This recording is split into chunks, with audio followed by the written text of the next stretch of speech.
Thank you, madam. Good morning, everyone. Today we will talking on tuberculosis. Tuberculosis is a common developing nation. It is a major problem even today in India. Two-thirds of tuberculosis patients are in 8 countries, the highest number being in India. All of us manage tuberculosis. Just in this presentation, we will share our departmental experience, the difficulties, the problems in managing of these patients over last 30 years. We have selected a case to discuss the critical issues encountered day-to-day basis. Dr. Savia will initiate the presentation. Dr. Savia. Good morning, everyone. Our patient is 30-year-old male who presented to us with fever, headache, vomiting for 2 months, and altered sensorium for 10 days. His fever was initially low-grade, daily, not associated with chills, and for last 10 days, he had high-grade fever. His fever was associated with headache, which is holocranial, moderate to severe in intensity. Along with headache, he also had episodes of vomiting, about 1 to 2 per day, and with episodes of vomiting, his headache was relieved. 10 days prior to presentation, patient went into altered sensorium, where he had no verbalization with minimal movement and occasional eye opening. There was no history of seizure or no past history of tuberculosis or tuberculosis contact. A provisional diagnosis of chronic meningitis was made, with the etiology being infectious, in which tuberculous, fungal, and partially treated pyrogenic meningitis was kept as a possibility. And if not infectious, autoimmune and malignancy were also considered as a possibility. On examination, in general examination, patient was febrile, having a temperature of 101. His pulse was 84 per minute, regular. His blood pressure was 110 by 60 millimeters of mercury. There was no pallor, icterus, or lymphadenopathy. In systemic examination, his cardiovascular, respiratory, and per abdomen was unremarkable.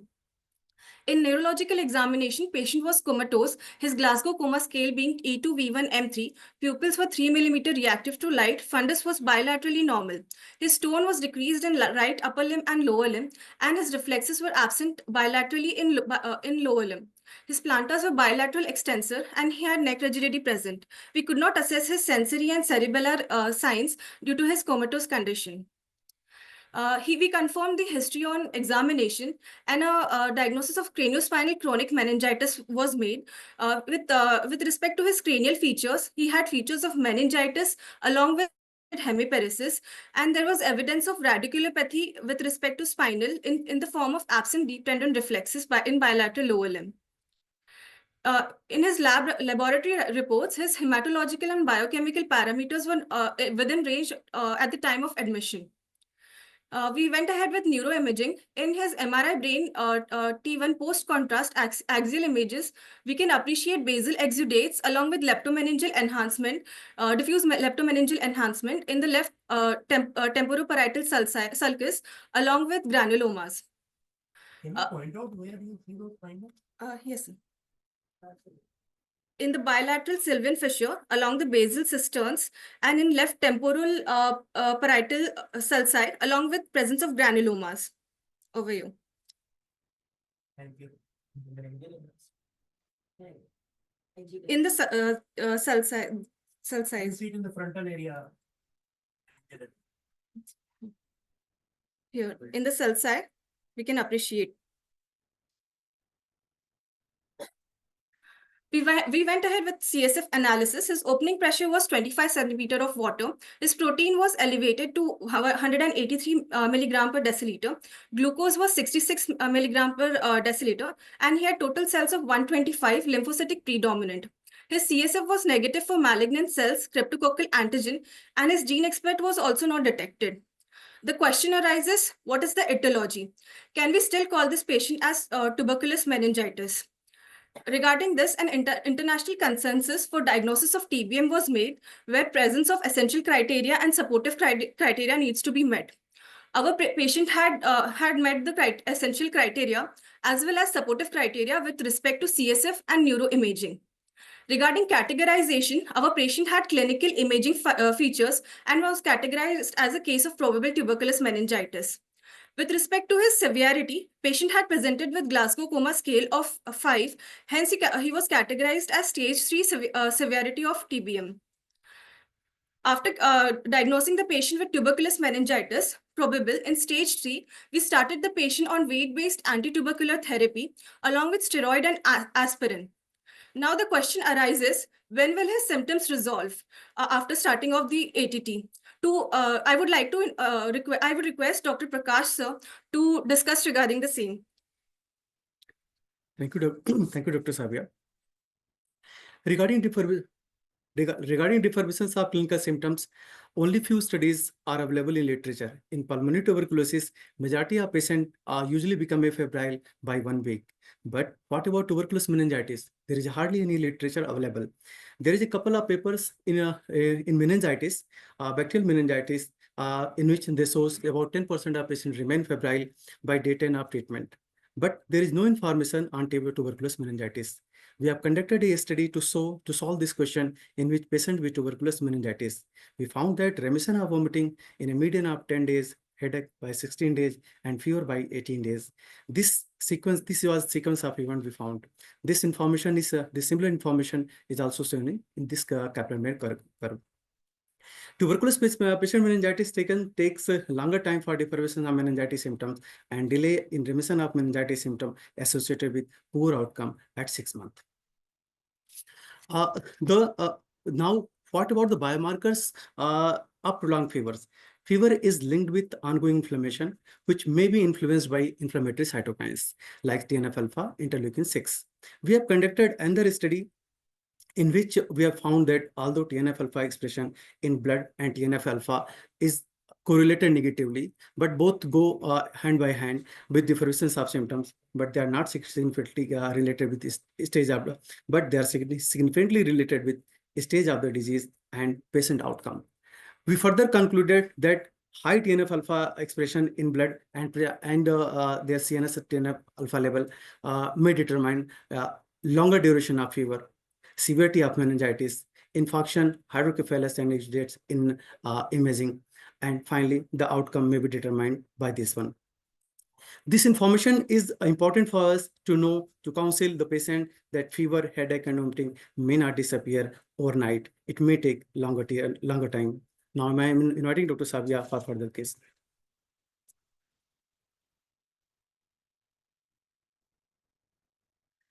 During the further stay of in hospital of this patient, initially the patient's sensorium improved till the level of E3, V1, M4 in Glasgow coma scale. However, after on day 5 of his hospitalization, his sensorium declined to E2, V1, M3. On evaluating, we found out that patient is having polyuria along with reduced level of sodium till 125 with increased urinary sodium level of 105 and osmolality of 433. At day 9 of hospitalization, another issue arose in which he had elevated liver enzymes. I would request Dr. Feroz sir to discuss the issue of hyponatremia in patients of tuberculous meningitis. Thank you, Dr. Sabya. Good morning, everyone. I will be further discussing mechanism, spectrum, consequences, and management of hyponatremia in tuberculous meningitis, which is most common electrolyte abnormality in TB meningitis. If it is untreated, may leads to lethargy to coma, seizure, and even cerebral edema. And if we treat rapidly, it may lead to pontine or extrapontine myelinosis. The causes of hyponatremia in TB meningitis includes cerebral salt wasting syndrome, SIADH, endocrine dysfunction, nutritional deficiencies, recurrent episodes of vomiting, and drugs causing hyponatremia. In one of our study in TB meningitis, in out of 76 patients, we found hyponatremia in 34 patients, and out of which 50% of the patient had cerebral salt wasting syndrome, and rest had other causes of hyponatremia. In our patient, apart from the hyponatremia, he had high urinary sodium level, polyuria, negative fluid balance, and hypovolemic state. So it was suggested as he was having cerebral salt wasting syndrome rather than other causes of hyponatremia. Our patient had moderate grade of hyponatremia, and the standard treatment for mild to moderate grade of hyponatremia includes 10 to 15 gram of oral salt and additional saline. And if patient had have acute hyponatremia with severe clinical manifestation, he may require 3% saline. Now the question is why to treat hypovolemia and hyponatremia in cerebral salt wasting related TB meningitis. In one of our departmental study in 81 TB meningitis patient, we found that 60% of the strokes occur during the polyuric phase, and out of which 40% of the patient had border zone infarct, which suggests that the hypoperfusion is happening in during the hypovolemic phase. To treat this condition early, we had done a randomized control trial in our department using fludrocortisone. In this study, we randomized 36 TB meningitis patient with CSW out of 93 suspected TB meningitis patient. We randomized in two arms.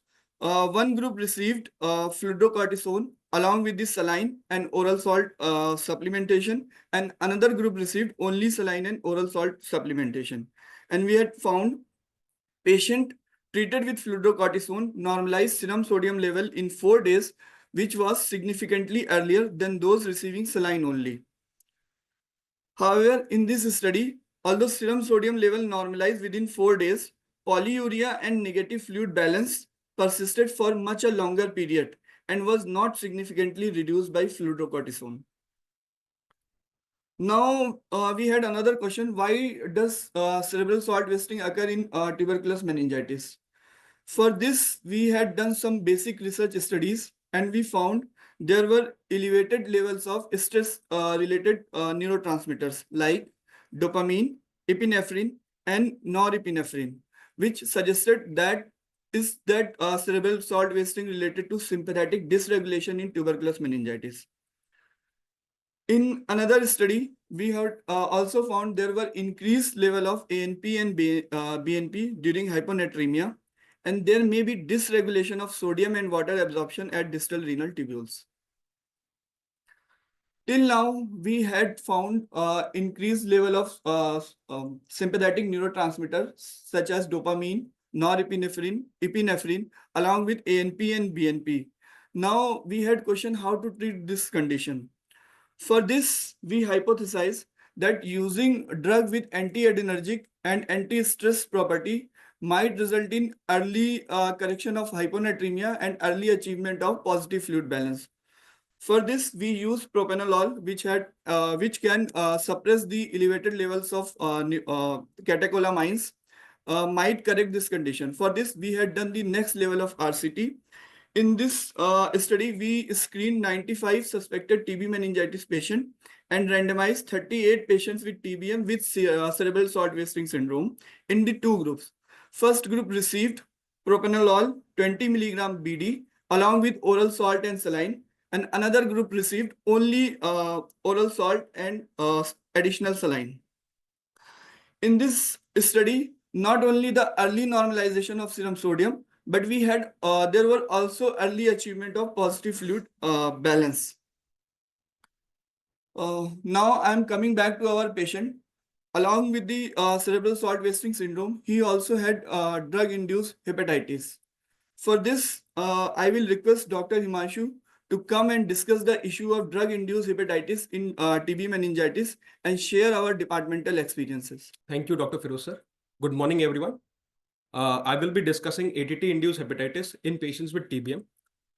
Our patient on day 9th of ATT initiation developed ALT levels of more than 5 times the normal. However, his serum bilirubin levels was normal at that time. We evaluated for other causes of potential hepatitis, including the viral markers, any other drugs, and we also did an hepatitis B, hepatitis C, E, and A screening, which came out to be negative. Then a possibility of ATT-induced hepatitis was kept in this patient. Now, to diagnose ATT-induced hepatitis, while patient receiving anti-tuberculous therapy, the ALT levels should rise by more than 5 times the normal if the patient is asymptomatic for it, or to more than 3 times of normal if the patient is symptomatic. And along with that, the total bilirubin must also rise to more than 1.5 milligram per deciliter. Along with that, the patient should have a normal liver functions prior to initiation of ATT. There should be no use of alcohol for at least prior 10 days. there should be use of isoniazid, rifampicin, and pyrazinamide alone or in combination in standard dose for at least 3 days prior to the development of abnormal liver functions. There should be no apparent other cause related to hepatitis, and the removal of anti-tuberculous therapy should result in normalization or at least 50% improvement in the abnormal liver functions. Our patient fulfilled the criteria of ATT-induced hepatitis. Now, the incidence of ATT-induced hepatitis in India is around 8 to 36%, which is higher when compared to the Western literature, where it ranges between 4 to 19%. There is higher incidence of ATT-induced hepatitis in patients of tuberculous meningitis as compared with other extra CNS tuberculosis, including pulmonary tuberculosis, where it ranges between 2 to 8%. Out of the first-line anti-tubercular therapy, isoniazid, rifampicin, and pyrazinamide are considered to be hepatotoxic, and it is the ATT-induced hepatitis is the most common cause of interruption of treatment in a patient with tuberculous meningitis. The exact mechanism regarding ATT-induced hepatitis is largely not known. However, it is associated with certain factors, including old age, chronic malnutrition, concomitant medication, including certain anti-seizure medication that can have an hepatotoxic effect, presence of pre-existing liver disease, concomitant HIV infection, alcohol intake, genetic factors, and slow metabolism of anti-tubercular therapy, as in slow acetylation. Now, I've already told that ATT-induced hepatitis is more common in patients with TBM. The question arises, why? To determine this, our department conducted a study where we tried to determine whether whether this drug-induced hepatitis is related to the severity of tuberculous meningitis. A total 67 patients of TBM were enrolled, and this study concluded that indeed ATT-induced hepatitis was related to the severity and the staging of tuberculous meningitis, and also it was also related to the accompanying inflammatory response and physiological stress. Now, once we stop the ATT and the liver functions settle, after improvement of the liver function such that the bilirubin levels decrease to less than 1.5 milligram per deciliter, and the ALT levels, they decrease to less than 2 times the upper limit of normal, we reintroduce the anti-tubercular therapy. Firstly, we reintroduce isoniazid at a dose that is lower. And then after 3 days, we repeat the liver functions. If the liver functions are stable, we increase the dose to the maximum dose. Then again, we repeat the dose, repeat the liver functions. And if the liver functions are static, similarly, rifampicin is added at a lower dose and then increased to the maximum dose. And finally, we reintroduce pyrazinamide at a lower dose, and with careful monitoring of liver functions, if they are stable, we increase the dose to the maximum dose. Whenever the liver functions, they derange on reintroduction, the last added anti-tubercular drug is to be suspected to be the culprit, and we stop that and reintroduce it more slowly. Now, another aspect is that ATT-induced hepatitis leads to interruption of treatment in almost 40% of the tuberculous meningitis patients. So why not we sequentially introduce the anti-tubercular therapy rather than the standard regimen that we follow in the form that all the drugs are added simultaneously? For this, our department conducted a randomized controlled trial where standard anti-tubercular treatment, in which simultaneously all the drugs were added, was compared with the sequential anti-tubercular therapy. In this study, we found that the sequential arm had a fewer number of drug-induced hepatitis incidents, and also the sequential arm had a lower in-hospital mortality and a better 6 months outcome.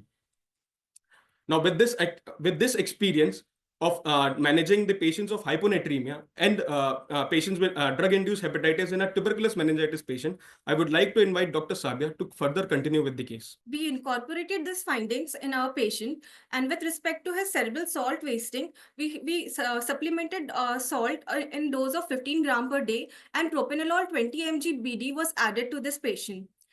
His polyuria gradually improved along with his improvement sensorium. About 11 days after introduction of propranolol, his sensorium improved to E4V1M5 with sodium level of 129 and a positive balance of 400.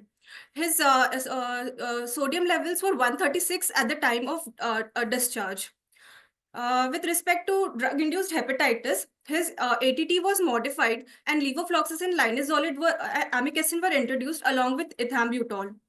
About 11 days after his LFT were in the improving declining trend, we introduced isoniazid gradually in an till the optimal dose as per his weight, and rifampicin and pyrazinamide were introduced with close monitoring of his liver function tests. At the time of discharge, his entire drug HR, that is 4-drug ATT, was continued with normal liver function enzymes. At the time of discharge, patient was afebrile, hemodynamically stable, conscious, alert, and in bedridden state with a modified Rankin scale of 5. We followed up this patient at 6 weeks, and patient had no new or worsening of his symptoms. His clinical status was that he was conscious, alert, with occasional vocalization, with modified Rankin score of 5, and he was on 4-drug ATT, steroid, and aspirin. His hematological and biochemical parameters were within range. We went ahead with an MRI, which showed increase in his basal exudates as compared to his previous MRI. And also there was new tuberculomas indicated by red arrows, and the increase previous basal exudates by yellow arrow. Clinically, patient had no new symptoms. However, there was presence of radiological features. So will we consider this as a paradoxical reaction? For this, I would like to invite Dr. Soumya ma'am to discuss regarding the same. Thank you, Dr. Sabya. Good morning, everyone. Now we know that paradoxical reactions has been known for a long time in the form of iris syndrome in patients of HIV. But what regarding the patients who are not HIV or the non-HIV tubercular meningitis? So we will study the case definition and manifestations of paradoxical reaction, pathophysiology of it, what are its predictors, what are the differential diagnoses to be considered when we are diagnosing someone with paradoxical reaction, how we'll manage, and how the prognosis differs from a conventional tubercular meningitis patients. So the case definition says these patients should have a definite or a probable diagnosis of tubercular meningitis. They should have a clinical or radiological or biochemical worsening, but it should occur at least 1 month after the initiation of their anti-tubercular therapy.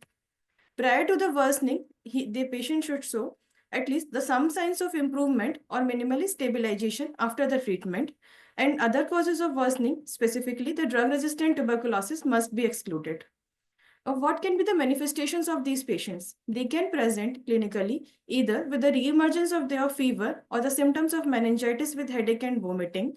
They can have a focal neurological deficits with hemiparesis, cranial neuropathies, seizures, or a decline in sensorium, and the optochiasmatic arachnoiditis can lead to vision loss in these patients. Radiologically, we can see leptomeningeal enhancement, worsening or a new development of tuberculomas. They can have vasculitis and arteritis leading to stroke, optochiasmatic arachnoiditis, hydrocephalus, and even the spinal arachnoiditis or myelitis can lead to paraparesis in these patients. Biochemically, if we go for the CSF examination, they will have an increase in the CSF protein. The CSF pleocytosis can again happen. Along with that, the changes in cell lineages can be found, and the patient can again have a neutrophilic predominant CSF in place of a mononuclear CSF.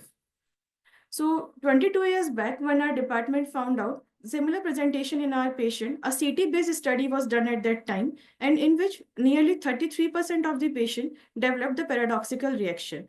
And the patient at the time of 6 weeks of their illness, they were developed the most common manifestation radiologically in the form of hydrocephalus, exudation, infarction, and tuberculomas.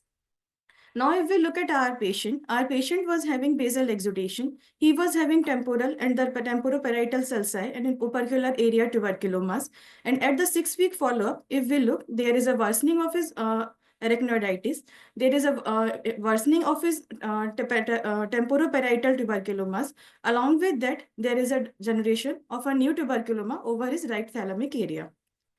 Now, what is a pathophysiology and why this is happening? So for this, an mRNA-based profiling of cytokines is done, and we found out that the patients who are having paradoxical reaction, they were having an increase in the TNF-alpha and IL-6 level at 6th week of their illness at the time when these patients were having paradoxical reaction. Similarly, the patients who were having paradoxical tuberculomas also had increase in TNF-alpha and interleukin-6 levels in comparison to those who were not having paradoxical reaction or paradoxical tuberculomas. Now the question arises, can we predict that who is going to develop paradoxical reaction? So for this, for a long time, the various studies has been done and this has been tried to find out the cause, but still the causes is unknown. And the certain predictors has been given in the form of the person who is having high age, female gender, higher stages of tubercular meningitis at the time of diagnosis, the person who is having underlying immunosuppressed condition like HIV, if there is a disseminated tuberculosis among these patients or a delay in diagnosis, but the certain prediction is still not there. So a similar study was conducted in our department and where we found out the patients who has had a BCG vaccination, the female gender, paradoxical tuberculomas as we had in our patient, and higher CSF glucose. Now the question arises why these females are specifically predisposed to paradoxical reaction. So the studies on the animal basis and the experimental studies has shown that female patients, because of their sex hormones, they have a reduced activity of natural killer cells and macrophage activity. And the second thing, as this is a disease of developing nations, the females among these countries are having a poor nutritional status, leading to a development of paradoxical reaction. Now, what are the differential diagnoses to be considered when we are considering someone as paradoxical reaction? Because the treatment is entirely different. So we should see the most important thing as a drug-resistant tuberculosis, or our patient is having treatment failure. Actually, we are dealing with tubercular, or whether these are non-tubercular mycobacteria, or the diagnosis is entirely different, maybe a lymphoma. So whenever we are managing these patients, we should carry out the investigations. With the CSF examination, there are gene expert and cultures to be done to rule out drug-resistant tuberculosis. And whenever possible and we can get, we should go for a histopathological investigation. In spite of so many years of this disease and this condition, there are still no consensus guideline, and the most common regime are followed as a steroid short course for nearly 4 to 6 weeks, along with continuation of anti-tubercular therapy. However, our patient had only radiological worsening with no clinical feature. So in that case, there is still a condition where the patient does not need again a reintroduction of steroid, and they should be carefully followed up.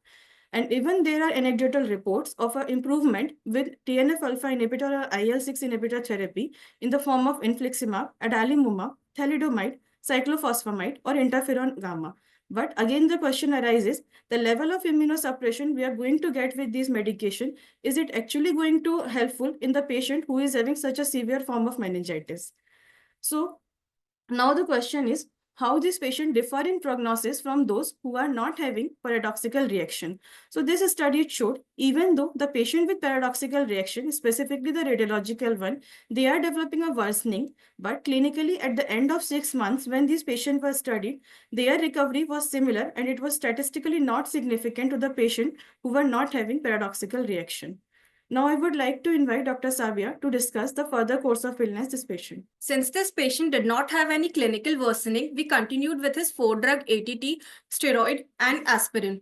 At 3-month follow-up, patient was afebrile with no new or worsening of symptoms, and his 4-drug ATT and aspirin was continued, and his steroid was gradually tapered off, with his hematological and biochemical parameters being within range. This photo, taken with consent, is of patient at 4 months, in which he is wheelchair bound, still having right-sided hemiplegia and occasional vocalization. Now the question arises whether his disability will improve or not.